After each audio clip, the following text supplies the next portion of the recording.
for today's video guys. Tingnan natin yung laman ng ating balangoy guys. Ito yung ano guys, oh, puno guys oh. Tsaka ito ang laman guys oh. Ito mahaba guys. Tsaka dito guys oh. Yan guys oh.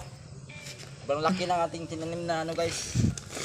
Ang ating kamuting kahoy guys oh. Guys oh. Guys oh. Mas malaki pa ditong mga ano guys. Mga ibang oh. Laman pa to guys. Ang laki-laki. Tingnan nyo guys. Oh. Dami to guys. Isang puno lang guys. Isang sako. Sa isang puno ng kamuting kahoy. Guys oh. Pero laki to guys. So, tingnan natin dito guys oh. Tingnan mo. Oh. Ito guys oh. Sobrang laki dito guys. Oh. So guys, huwag yung kalimutan mag-follow sa ating ipipins ha. At mag-like below at mag-share.